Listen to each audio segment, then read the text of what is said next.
தமிழ்நாட்டிற்குரிய அனைத்து கோவில்களுக்குரிய உண்டியலை எடுத்து அந்த உண்டியல் பணத்தை பள்ளிக்கூடங்களுக்கும் மருத்துவமனைக்கும் செலவு செய்ய உத்தரவிட்டிருக்காரு தமிழ்நாட்டுடைய முதலமைச்சர் விஜய் தளபதி. தமிழ்நாட்டில் இனிமேல் பசுவதை, அதாவது மாட்டு இறைச்சிக்கு தடை வாங்கியிருக்காரு நீதிமன்றத்துல போய். இது ஒட்டுமொத்தமான இந்துக்களுடைய மனசுலையும் மிகப்பெரிய அளவுல மகிழ்ச்சியை உருவாக்கி இருக்குது. இது நாடு முழுக்க பரவணும் அப்படின்னு சொல்லி தமிழ்நாட்டில் வந்து பேசிட்டு இருக்காங்க.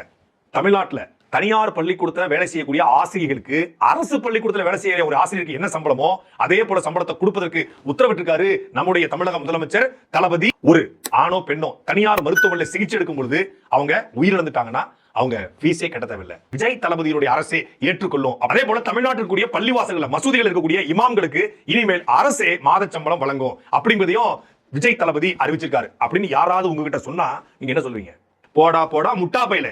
ஏண்டா அவர் சொன்ன விவசாய கடனையே தள்ளுபடி பண்ணல, 2500 ரூபாய் தரேன்னு சொன்னாரு, அதுவே தரல. அன்னபூர்ணி சூப்பர் சிக்ஸ் தரல, பட்டதாரி இளைஞருக்கு 4000 ரூபாய் தரல, மகளிர் சுய உதவி கடன் 25 லட்சம் அது தரல.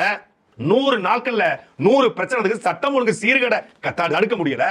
அவர் கட்சிக்கார பெண்களுக்கே பாலியல் வன்கொடுமை நடைபெற்றிருக்கு, அதையே வழக்கு பதிவு செய்து கைது பண்ண துப்பு இல்ல. இது எதுவுமே கேட்காம நீங்க வீடியோ போடணும் அப்படின்னா ஒரு வீடியோவுக்கு 65,000 ரூபாய்.